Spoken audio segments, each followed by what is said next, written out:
and she's an amazing woman. She's one of those people who's got a very natural gift with of kind of energy or whatever. But she does this other job. Apart from selling health food stuff, she also is a kind of a ghost buster. I don't really know what else. I don't know what else to call it. She goes to people's homes and if they're having, you know, if they're feeling presences or if their lights are going on and off, or you know, if there's a kind of a weird feeling, she'll go and she'll sort of stand in the room and she'll sort of feel it out, and she will then go on and communicate with the spirit or ghost or whatever is there, and she has this gift in that she has this way of kind of opening the portal and sending people up, you know, into the next place. She, in her own opinion, sometimes people they don't know they're dead. Sometimes people die suddenly, and they just sort of continue on their and they don't understand why people aren't answering them when they talk. And they know something is up, so they start getting very agitated, and then they start smashing things, and you know I'm here. And it was very interesting. She talked about, you know, people who are dead. She said ghosts are very interesting in that if you were a good guy in life, you'll be a good ghost. But if you were kind of a dick, then in death you'll be kind of a dick. So it doesn't, nothing changes. It's just the same thing. It's not like you sort of. So she talked about people who get caught in the middle, you know, caught in the middle place. And I thought it was fascinating.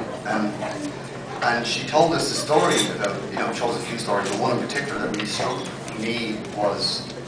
There was one evening, her and her husband did this work together, and there was one evening where they were upstairs in the building that they use in the shop, and her husband kind of sort of came on all strange, and she knew that there was something coming through, because it wasn't unusual that something would, you know, come to them. And she sat him down, and she was like, "Are you okay?" And she said the room, and really just this really stench, sort of stale smell filled the room, and he was really in a bad place, and she was like, "Are you okay?" And he was like, he was gone, and basically she knew that something was about to communicate, so she said, "Who are you?"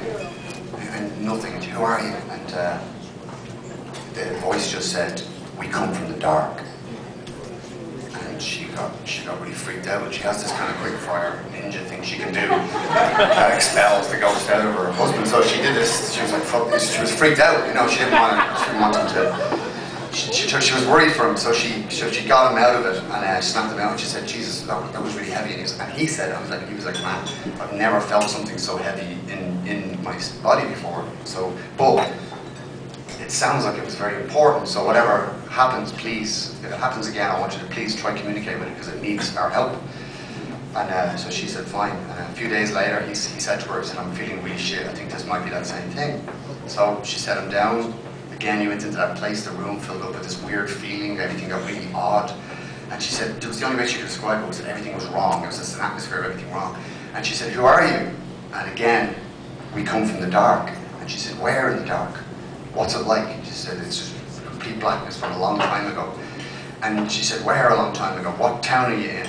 And she got this ghost to explain who it was. And it turned out that it was the ghost of two young sort of adolescent lads who had been born with deformities, and back in the 14th century in Ireland, the Catholic Church had burnt them at the stake, saying that they were possessed by the devil because they were born with deformities.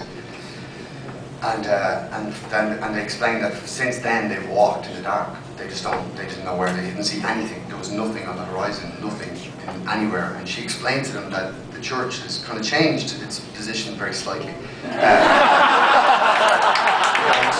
don't necessarily kill you anymore for being different. Well, they do, but that, you know, that particular sin wasn't considered, you know. And so she basically explained to these lads, and she said it was really interesting what happened. The room sort of the room got much lighter, and she basically you know, she sort of explained to them that they were cool, and she asked them where, you know, to describe where they were, and they said they walked in the dark for hundreds of years, just complete darkness. They saw nothing. They just kept moving, the two of them, and they felt that they were evil. That's why all the evil stuff was filling the room, and then we come from the dark. They felt that they were evil. They believed what they were told, and this is kind of the thing that was interesting about it, that if you tell someone something long enough, they start to believe it, and it gets into your psyche, and it's not good. But they said that in the distance, they saw these two tiny pinpricks of light, and they could start walking towards them, and it took years. But when they finally got to the two two pinpricks of light was the back of her husband's eyes, and they saw her. And that she said she was the first person they'd seen since. And she explained to them that it was cool, and she opened the portal and sent the boys on. So we wrote a song about that, and it's a good story. So I feel like this song's called Drown Out. It's for those people who believe that they're, who drop the guilt. It's not right. About the was going out, but it was funny.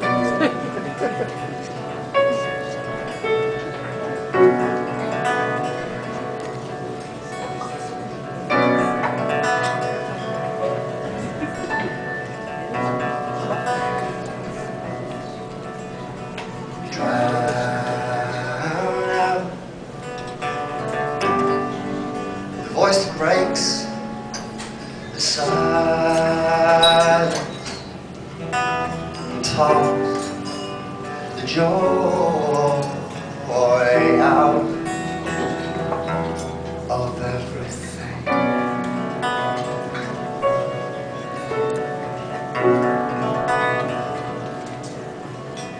You have found out and had to walk in darkness without your only thing you care about.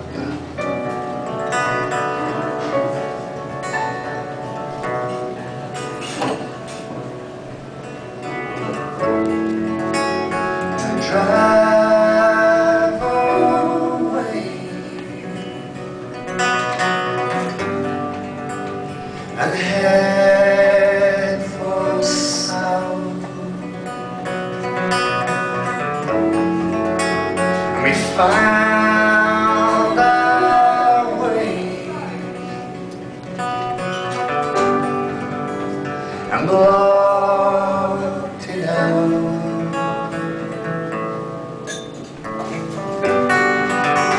And we cry alone.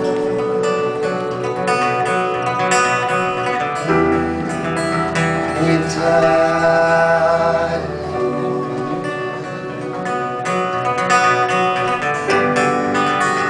and you prayed alone, and you wait alone.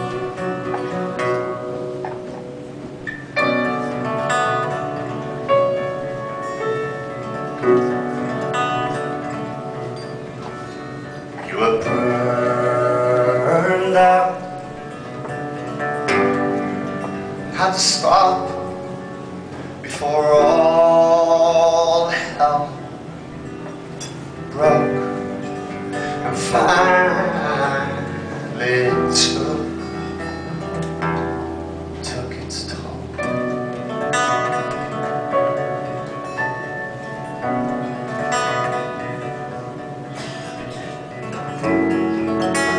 And save our souls.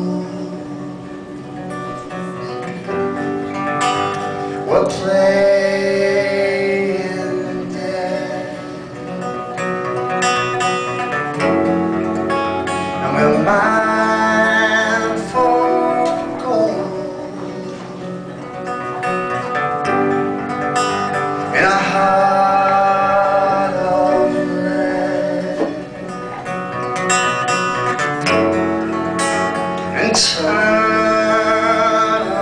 around and save yourself.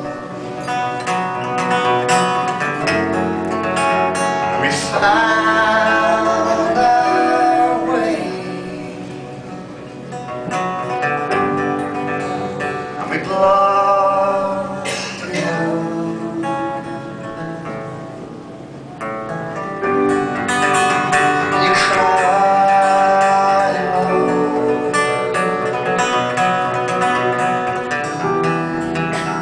Can you tell?